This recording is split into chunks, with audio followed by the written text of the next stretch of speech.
Everybody, welcome to the Orange and Brown Talk podcast. Dan Labbe, Mary Kay Cabot, Ashley Bastock with you. If you're watching on YouTube, you can see once again, we've got that weird triangle wall behind us. So anyway, here we go. It was Todd Monken Day today at the NFL Combine. We kind of previewed it a little bit on the pod from Tuesday. As usual, I've lost track of days. It is Wednesday. On Tuesday, what we expected from Todd Monken. I mean, Mary Kay, did it kind of live up to the hype? Was this kind of... I thought it was kind of refreshing. Like, no disrespect to Kevin Stefanski.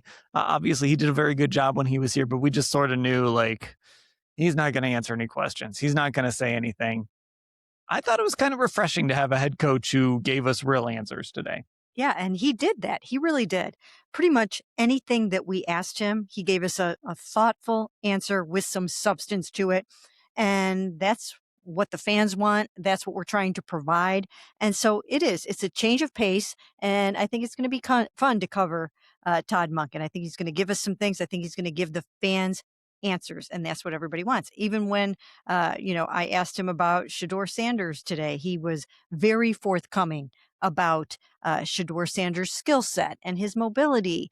And, he gave you something that you can kind of chew on a little bit and use and draw conclusions from. And, my takeaway from that is the fact that I think he is really looking forward to coaching Shedeur, and he's very, very positive about him. Yeah, and I just think, like Ashley, so look, he goes up there and he's kind of like, hey, I got Mike McDonald and Mike Vrabel on either side of me. And he was wearing a hoodie and wearing a baseball hat. And like, it almost felt like if one of us were promoted to head coach, and it's like, this is kind of cool. Like, he seemed to really enjoy just the process. And obviously he's been waiting a long time for an opportunity like this at the NFL level. He's been watching. I mean, he watched freaking Freddie Kitchens do this in 2019. And it's probably like, come on, really? I can't do this. So I don't know. It was just, it doesn't win football games in September. We'll get to all of that. But like, it was just refreshing for a day in February to have a coach give us some real stuff.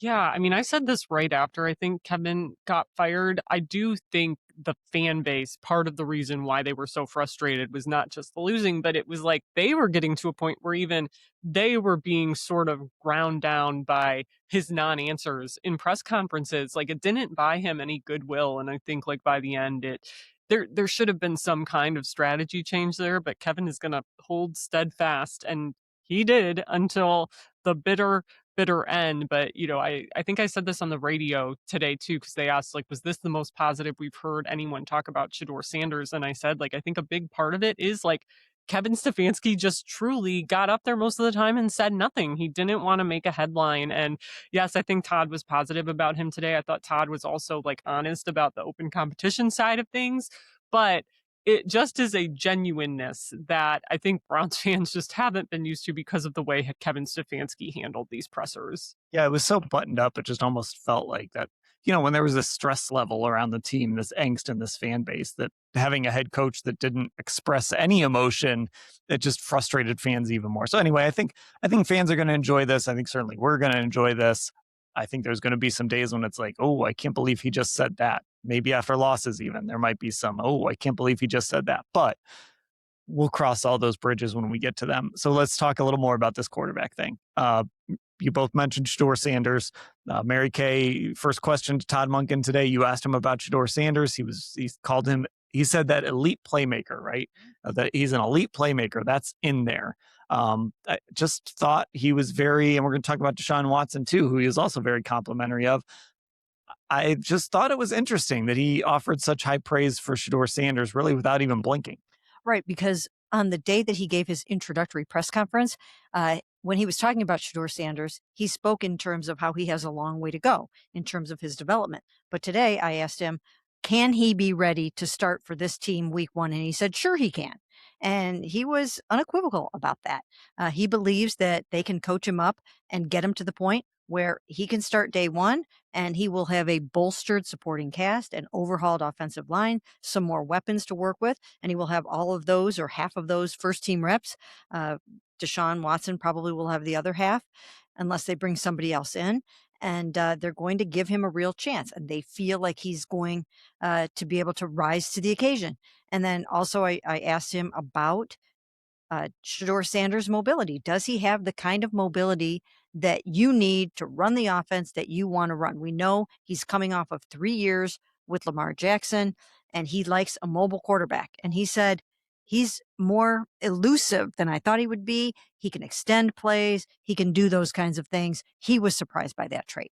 Yeah, and I mean, I think we all kind of I think we all knew he was sort of mobile. You saw it a little bit here and there at Colorado, but the level we saw it last year in Cleveland was different. Like he looked quicker, he looked a little more decisive when he ran. The Cincinnati game was a little tough, but we saw a little bit of that. And so, Ashley, again, this sort of feels like how we talk about Shedeur sometimes, to be honest. Like, you know, it seems like there's something in there. Are we actually going to get to it? Are we actually going to ever fully see it? I don't know, but it feels like Todd was kind of echoing some of those same sentiments that when you watch Shedeur, it does at least seem there's something there. You've just got to figure out how to unearth all of it. Yeah, and I liked the way he talked about the mobility part of it. He said the phrase like he has a feel for certain things. And I think that is what we've talked about a lot with Shedeur.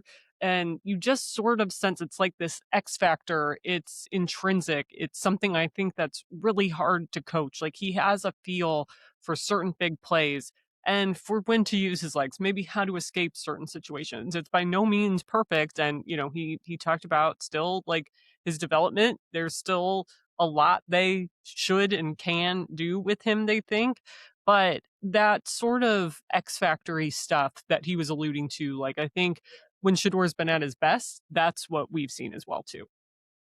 But actually, let's stick with Shedeur. I want to move completely on to Deshaun Watson. Yet, I kind of asked a form of this question yesterday with Andrew Barry, Mary Kay. Did anything change in your mind as far as like hearing Todd Monken talk today and the possibility of Shedeur Sanders being QB1? Did anything change? Like, do you feel more confident that could happen? Is it like, well, maybe I felt it could have happened anyway, and this didn't change anything? Where's your mind after hearing Todd Monken talk about him? It did move the needle for me a little bit today. And that was my takeaway from today, that I thought that he spoke in such glowing terms about Shedeur and was so complimentary of him in so many different ways, and basically saying, yes, he's going to pass that test. And yes, he's got that. And I think he really kind of put the seal of approval on Shedeur Sanders as a legitimate contender for the starting job. Now he's got to go out there and earn it, and he's going to be competing against Deshaun Watson and again whoever else that they bring in. I never put Dylan Wright up in there as a contender, a top contender for the starting job, because I don't think he is in that mix right now. He's a developmental quarterback, a developmental piece for them, but I don't think that they view him as somebody who has a legitimate shot to win the starting job. I think they view Shedeur that way. I think Todd views Shedeur that way. And I think that was the game changer for me today to hear that. Yeah, Ashley, did anything change in your mind between when you were walking over here on Wednesday morning to when you were walking back up to the media room after Todd talked? I actually would say not really, but for me, it's just about like, I loved the glowing stuff and all of that and the impact that can have, right? But I think for me, it's just about, yes, like that makes sense for how this room is built right now. But I think like I still very much had the Andrew Barry sort of answers in my head from yesterday. And then Todd sort of saying, like, yeah, it's an open competition still.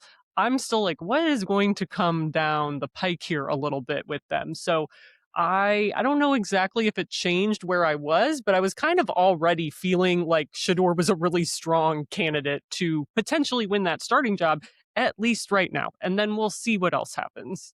Okay, let's talk to Deshaun Watson. Maybe Todd Monken is an Orange and Brown Talk listener. Todd, if you are, shout out.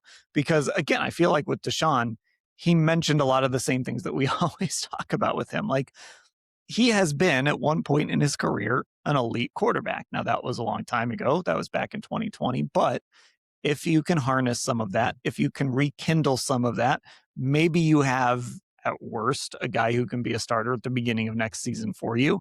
And Mary Kay, Todd Monken sort of said something along those lines of when you've seen a player play at that high of a level, you do kind of think to yourself, can I get to that? Can I rekindle some of that? So maybe it was a little less assertive than I think he was on Shedeur Sanders, but still, I think just as interesting. Right. And I think that Todd does look at Deshaun Watson and he sees kind of a little bit of a lump of clay there that he can kind of mold it back into what it was before it got sort of smashed up and broken. And I think he kind of wants to put that back together and see what he can make of it. And I think that there probably aren't a ton of coaches in the NFL that could bring out the best in Deshaun Watson, but I think Todd can.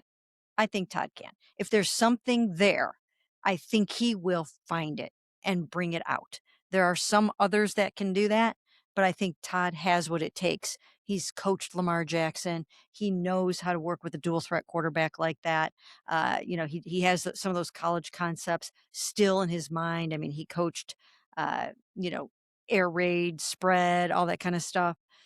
So I think that he probably is really, really excited to get his hands on Deshaun Watson. And if he's healthy, I think he's going to get something out of him. So that's, as you were saying that, I was thinking part of it is the want to, right? Like there's probably some coaches out there that want nothing to do with coaching Deshaun Watson.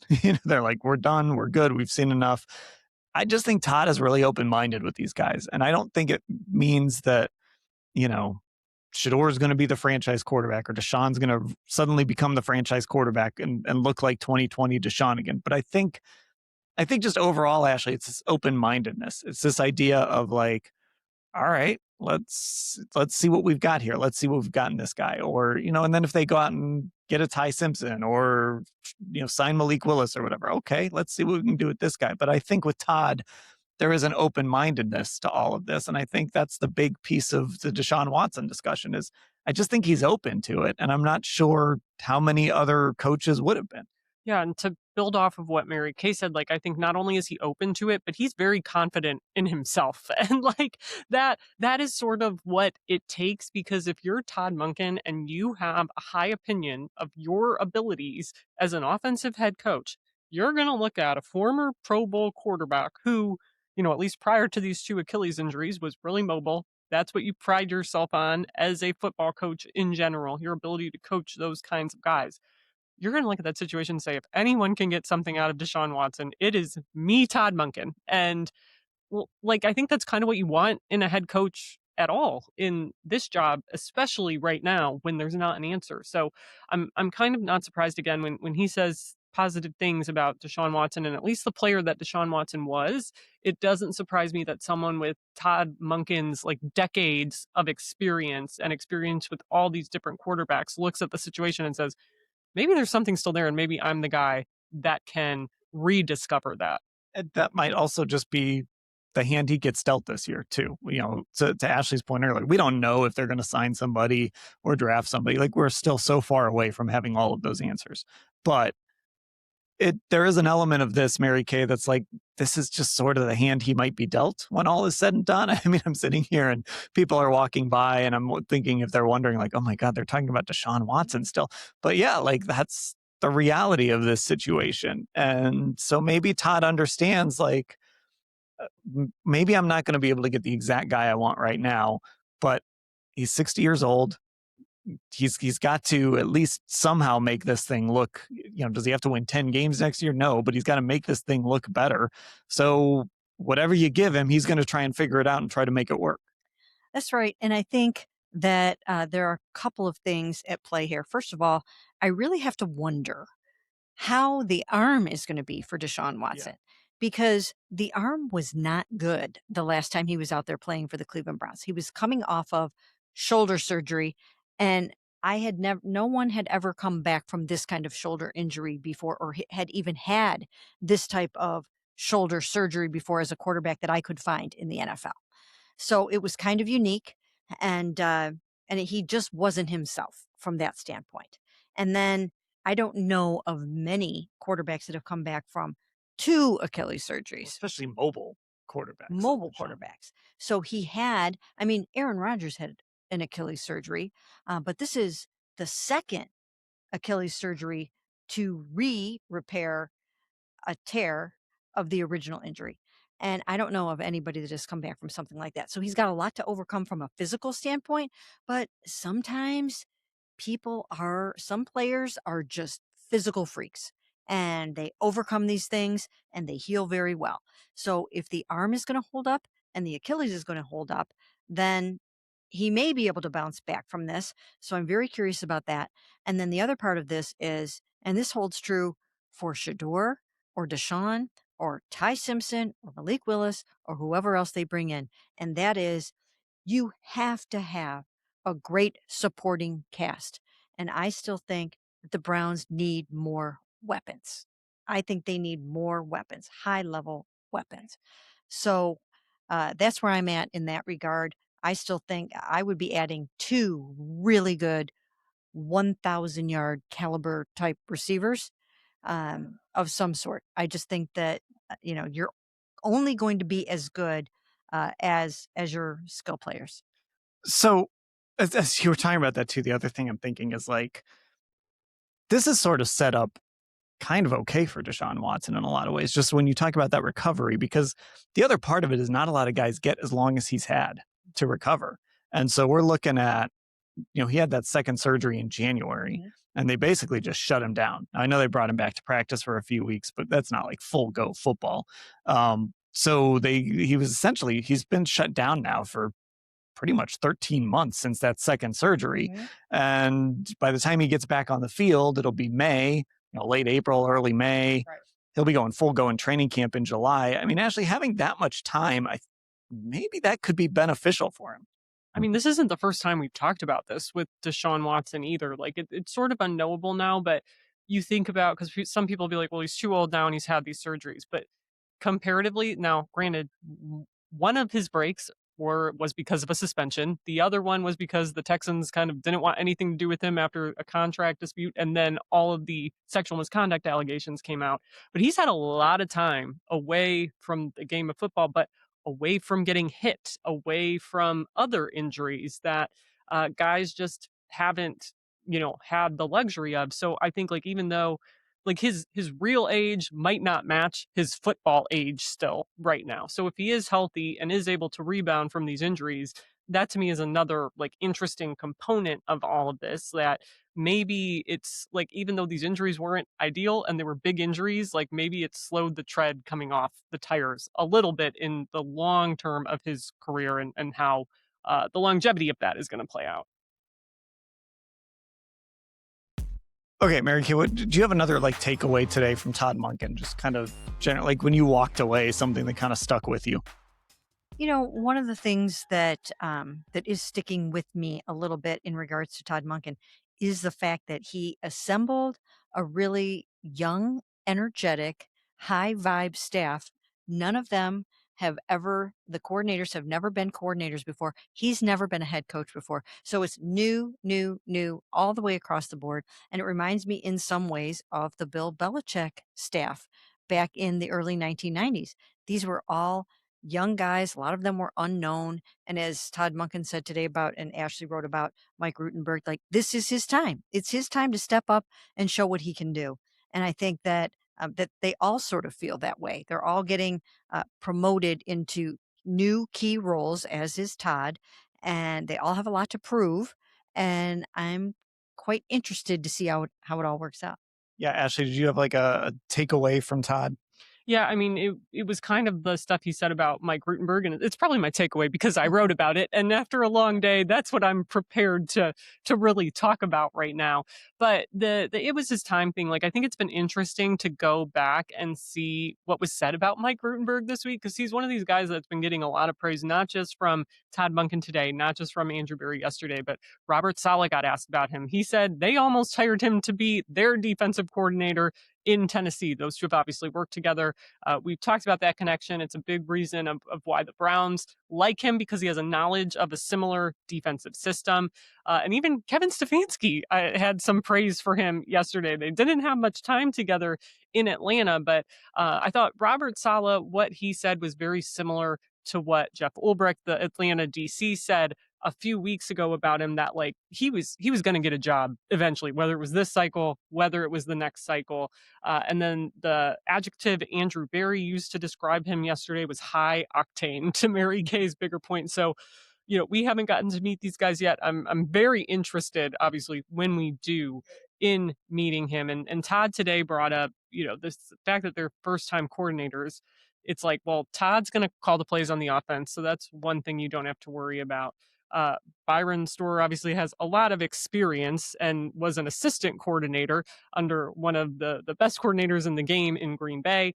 And then Mike Rutenberg has still basically that entire defensive staff. It remained intact, and all of those major players are still under contract. So while the coordinator is turning over, his knowledge of the system is similar, and all the other people are still here. So it sounds like there's not a lot of angst, even though we got a lot of first time roles here for a lot of these people. Yeah, and I'll just say, like Todd is Todd. This just goes back to the very beginning of what we said. Like Todd is just Todd, and like he was asked today about like what his strengths were by our old colleague, by the way, Doug Maurice. He was asked like what he thinks his strengths are as a coach, and he was just kind of like, I don't know. I don't like to talk about myself.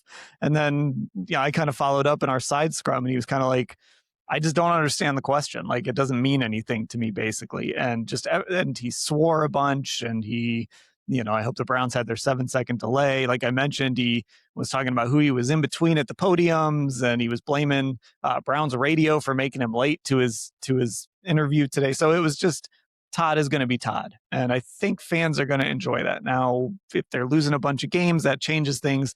But I think fans are going to like we were saying off the top, I think they're going to enjoy the Todd Monken experience, at least here for the next few months. And then we'll see what happens when the real games start.